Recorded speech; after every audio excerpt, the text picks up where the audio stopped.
Today we're covering The Strangers Chapter 1, a funny thing to name a movie, considering that it's actually The Strangers Chapter 3. My inability to count aside, the movie is directed by Renny Harlin, known for directing Die Hard 2 and the absolute classic that is Deep Blue Sea, that was directly responsible for launching Samuel L. Jackson's career. Look it up. The thing about The Strangers Chapter 1 is that it's basically the exact same movie as the original, with the only difference being that the original came out 15 years ago, and now it's time to reuse it for more money. But this time around, let's make a few little changes and leave it open for a sequel, because if this does well, we're absolutely going to turn it into a franchise about the misuse of potato sacks. And I'm absolutely going to use this opportunity to talk to you about today's sponsor, Aura, and how you can keep yourself safe from the potato people. Because much like this movie and how there's a group of evil strangers, in real life there's plenty of them too who want to sell all of your personal information for a profit because they view you as nothing more as a means to make themselves money. Like being subjected to a pointless reboot, theft of personal data is something that affects each and every one of us. A recent example is a Ticketmaster hack that saw over 500 million people information stolen and put up for sale on the dark web, which includes full names, addresses, email addresses, phone numbers, and even credit card data. But thanks to Aura, you're able to keep yourself safe.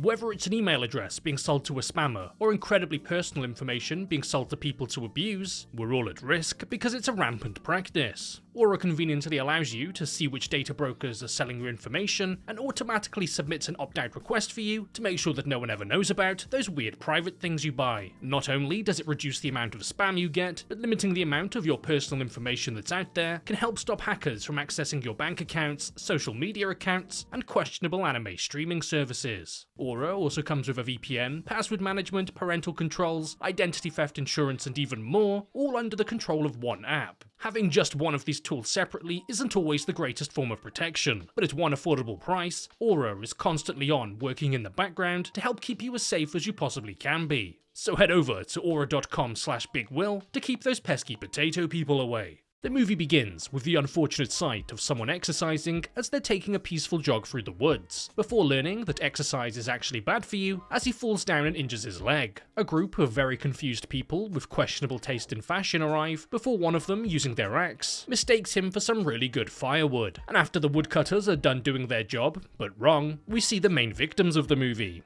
I mean the main characters of the movie. Maya and Ryan, a couple on a road trip together who almost immediately end the movie as quickly as it began due to the important activity of kissing each other and not looking at the road. After they're done playing chicken with another car, they stop at a small town named Venus to get a bite to eat, but the locals don't seem to be the most inviting. Because if horror movies have taught us anything, it's that small town America is evil. And while they're looking around, they notice a missing persons poster with the strange looking piece of wood on it from the very beginning of the movie. After they're done eating, they get back into their car to leave, but it won't start. A mechanic from across the street tells them that he can fix it for them, but they're going to need to wait until tomorrow because he's just a little bit lazy sometimes. So with nowhere else to go for the night, one of the waitresses named Shelley tells them about a nearby Airbnb and offers to drive them up there for the evening because if they aren't about to be brutally murdered by a bunch of psychopaths, they're about to be brutally murdered by the stupid prices. But just before they leave, they're offered 2 religious pamphlets by 2 young Mormon boys in what is likely a reference to the original movie, with that movie coming to an end with 2 little kids coming across the crime scene while handing out leaflets. Because only if they were religious, then maybe the power of God could have deflected the blade of that knife. Checkmate, atheists. At the cabin, after discovering that the refrigerator isn't running, Maya decides to do a prank call, except she gets confused, and instead leaves a message to the owner of the house, asking if he can come by and fix his fridge in the middle of the night, because if her beers go cold, then someone's getting a 1-star review on Airbnb, filled with heaps of misinformation. All alone, with nothing around them, except the smell of dust and rotting food in the non-working fridge, the mood is just right, so the pair begin making out, before being cock-blocked by the door as it starts making a noise. It turns out it wasn't just a shared auditory hallucination after all, and in fact a woman on the other side asking them if they'd like to hear more about their Lord and Saviour. But being scared of the Jehovah's Witnesses, they tell them that they got the wrong house as she asks if Tamara is home. Yeah, Tamara is home. Just not this one. Ryan, being an asthmatic and allergic to the air, left his inhaler in his car that's back in the town. So like the good Airbnb customer that he is, decides to steal the owner's motorcycle so he can go and get it himself. But while he's out and Maya's all alone, it turns out that Maya isn't all alone. Her imaginary friend aside, once again the door knocks, and Maya, having an extreme phobia of people with dementia, refuses to open the door as it's the girl asking for Tamara again. And while Maya is standing by the door wondering if this person forgot to take their meds or something, we see that someone else is in the house with her, as she's got a non-consensual roommate. A roommate who's refusing to chip in towards the cost of renting this place, and would much rather sit around being lazy and listen to Maya play the piano. And not only is he lazy and refuses to pay rent, but he's also perverted, as he walks right up to this woman with clear awareness issues as she takes a shower. With him running away at the sight of a ginger, Maya is alone in the room when suddenly the power goes out. And while looking for the fuse box, she makes the terrifying discovery of a woman before having the understandable reaction of running away. Shutting a cupboard, she sits on the floor, as it's a scientifically proven fact that home invaders can't do anything if you're sitting on the ground. She can hear someone walking around the house, and eventually the sound of the footsteps lead right to the door, but once it opens, it's Ryan. She tells him that there's someone else in the house with them, but after getting the power back on, like the good boyfriend that he is, gaslights her into thinking that she's crazy. And just as they think they figured out what Maya might have saw,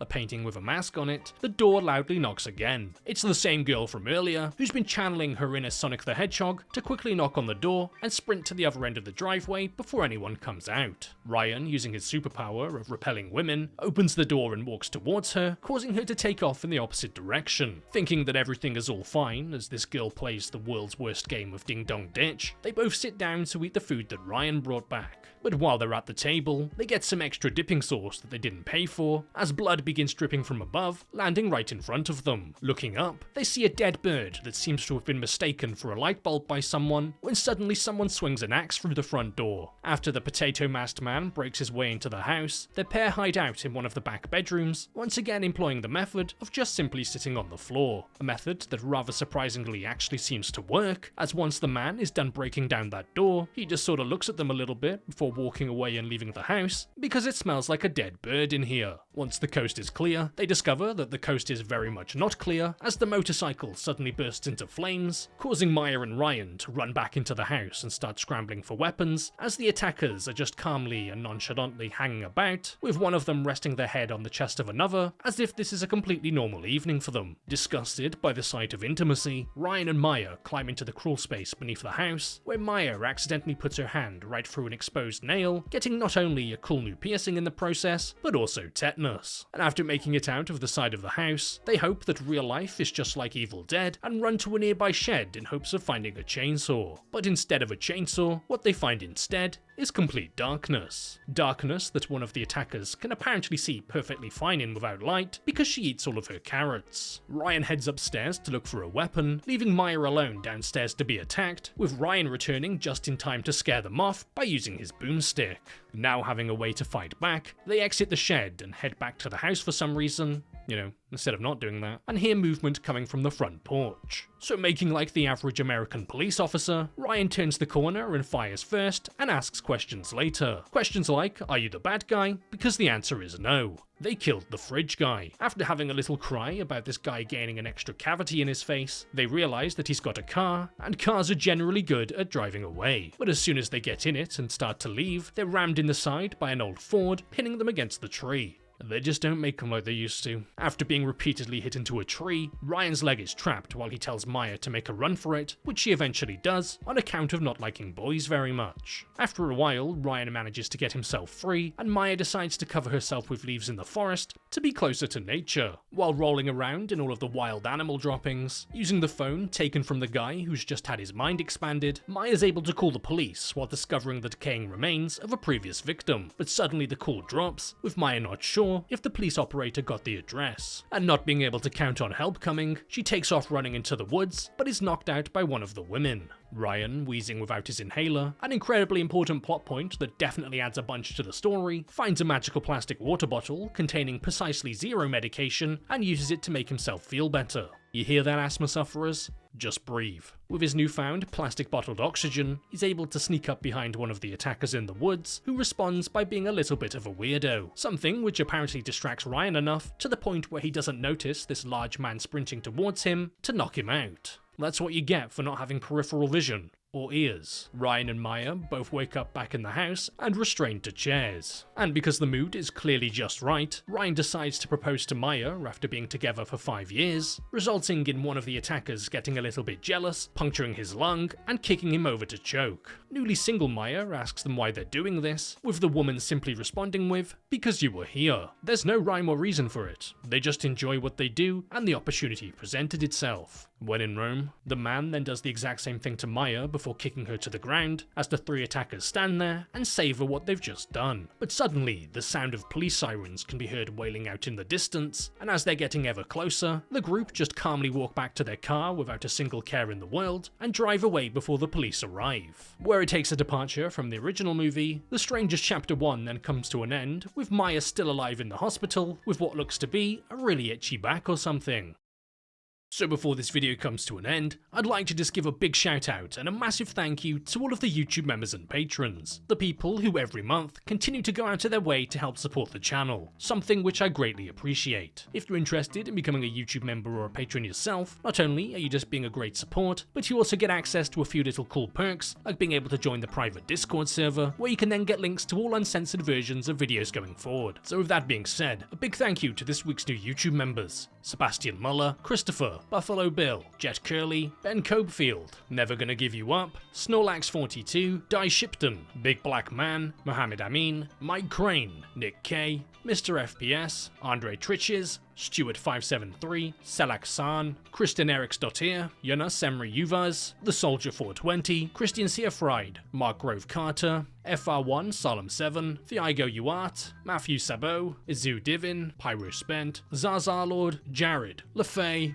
Mate Horvath, Nana, Lil Quid, Cyberdyne Systems, AG, Dr. Bronfolmu, James Murphy, Joe Mama, Rebecca Rodriguez, CeeLo Graham, Juiced, Zovo99, Pineapple, Niwook, Hazel Ayumi, and Asox. Now moving over to this week's new Patreon signups, a massive thank you to Peter Eichenberg, FR1 Salem 7, Ick, Joshua Gibson, Dalton Creel, Zach Dukes, Jisheng Greenberg, Inferno Walter, RTAV, Jocelyn, Dono, Jolene Islands, Cookie, Snowy, Cosmos, Salem Green, Frog Boots, Josh McTiernan, Riazel, Kenneth Bonneville Kine, Moses, Wade Bowman, George Gomez, Troy Richards, Dennis Yordanov, Andy Robertson, Noah George, Tristan Largo, Shane Savoy, Guilhermo El Mal, Richard Pierce, Jason Drilo, Greason Riggs, Lemonard 10, Tyson Hudson, Brad Johnson, James, Breadbox, and Nolfix. So once again, a big shout out to all of the YouTube members and patrons, and a massive thank you to everyone else for watching.